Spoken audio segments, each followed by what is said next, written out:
Assalamualaikum warahmatullahi wabarakatuh. Alhamdulillahillazi arsala rasulahu bil huda wa dinil haqqi liyuzhirahu ala dini kullihi walau karihal kafirun. Assalatu wassalamu ala khairil halqi Muhammadin wa ala alihi wa ashabihi wa man tabi'ahu bi ihsani ila yaumiddin. Amma ba'du. Segala puji bagi Allah Subhanahu wa taala yang telah mengutus rasulnya dan memberi petunjuk dan agama yang benar. Dia yang memenangkan atas agama-agama sekalipun orang-orang kafir membencinya.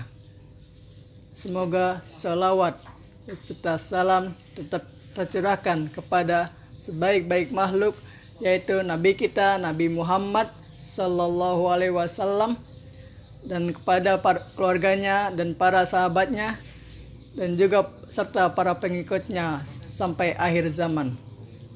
Qala Allahu ta'ala fi kitabil karim, a'udzu billahi minasyaitonir rajim, bismillahirrahmanirrahim, wa aqimus sholata wa atuz zakata warka'u ma'arrakin. Shadaqallahul azim. Hadirin yang dirahmati oleh Allah Subhanahu wa taala, kita telah mempelajari rukun Islam. Ada 5. Yang pertama adalah syahadat, dan yang kedua salat, yang ketiga puasa, dan yang keempat zakat, dan yang kelima pergi haji jika mampu. Dan saya sendiri akan mengambil 2 di antaranya, yaitu salat dan zakat. Seperti yang kita ketahui bahwa Allah Subhanahu wa taala dan Nabi Muhammad sallallahu alaihi wasallam telah memberitahu kita melalui firman-Nya tentang pentingnya mendirikan salat. Bahkan Rasulullah sallallahu alaihi wasallam sendiri bersabda, qala Rasulullah sallallahu alaihi wasallam, as-salatu imaduddin wa man aqamaha faqad aqama ad-din wa man tarakaha faqad hadama ad-din. Muttafaqun alaihi, yang artinya salat merupakan tiang agama. Barang siapa yang menegakkan salat, maka ia menegakkan agama, dan barang siapa yang meninggalkan salat, maka ia merobohkan agama. Hadis riwayat Bukhari dan Muslim. Sabda tersebut memanglah sangatlah sederhana, tetapi memiliki makna yang besar. Di dalam agama Islam, salat diibaratkan sebagai tiang pada sebuah bangunan. Jika kita meninggalkan salat, maka tiang ini akan rapuh dan juga roboh. Sama halnya dengan bangunan tanpa tiang yang ikut roboh tanpa ada penyangganya. Sabda lain dari Rasulullah sallallahu alaihi wasallam tentang salat lainnya, qala Rasulullah sallallahu alaihi wasallam, walau ya'lamuna fil atimmati wasubihi la tauhuma walau habwan, yang artinya jika mereka mengetahui pahala yang mereka dapatkan dari salat subuh dan salat asar, niscaya mereka akan mendatanginya walaupun dalam keadaan merangkak. Di dalam pelaksanaannya, salat ini tidak hanya wajib dilakukan, tetapi salat ini merupakan bukti iman seseorang kepada Sang Pencipta, yaitu Allah Subhanahu wa taala. Padahal berapa banyak orang yang meninggalkan salat dengan alasan sakit dan waktu bepergian. Pertanyaan tersebut sudah memperlihatkan bahwa salat wajib dilaksanakan. Allah Subhanahu wa taala juga berfirman di dalam surat Al-Maun ayat 4 dan ayat 5. Qala Allahu ta'ala fi kitabil karim, a'udzu billahi minasyaitonir rajim. Fawailul lil musallin alladzina hum an sholatim sahun, yang artinya celakalah bagi orang yang salat, yaitu orang yang melalaikan salatnya.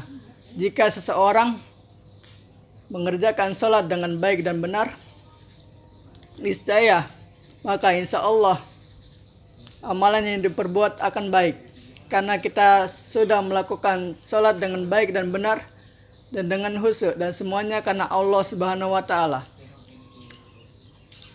Sama halnya dengan seandainya kita sudah totalitas melakukan sebuah pekerjaan, tetapi kita seenaknya saja melakukan sholat itu maupun lalai ataupun tidak tepat waktu, maka amalan tersebut tidak jauh dari sholat kita.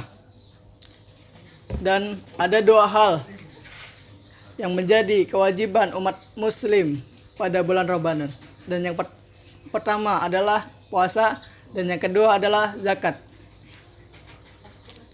Zakat sendiri terbagi menjadi dua, yaitu zakat mal dan zakat fitrah.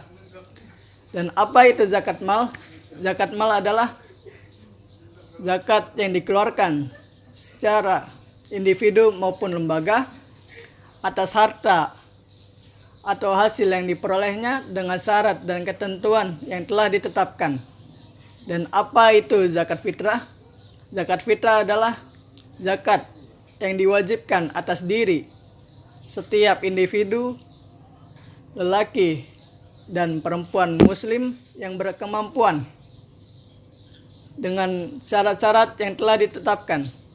Dan berapa minimal kita untuk membayar zakat fitrah pada bulan Ramadan? Minimal membayar zakat 3,5 liter atau setara dengan 2,7 kilogram makanan pokok. Dan kapan kita terakhir membayar zakat fitrah dan kapan kita mulai? Kita bisa mulai dengan awal bulan Ramadan sampai dan terakhir sebelum kita mengerjakan sholat Idul Fitri. Dan siapa yang berhak menerima zakat fitrah tersebut? Ada 8 golongan yang berhak menerima zakat fitrah tersebut.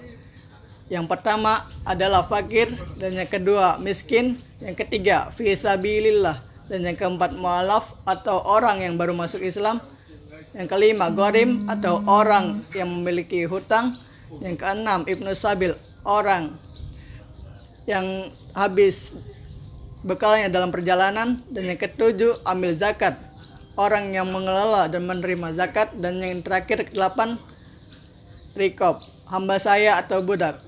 Maka marilah kita berdoa kepada Allah Subhanahu wa taala agar terhindar dari perilaku buruk seperti meninggalkan sholat atau tidak menunaikan zakat. Semoga kita diberi kemampuan untuk saling menasihati dalam kebaikan. Usikum wa iyaya bitaqullah. Mungkin cukup sekian dari saya, kurang lebihnya mohon maaf. Wabillahi taufik wal hidayah, waridha wal inayah. Wassalamualaikum warahmatullahi wabarakatuh.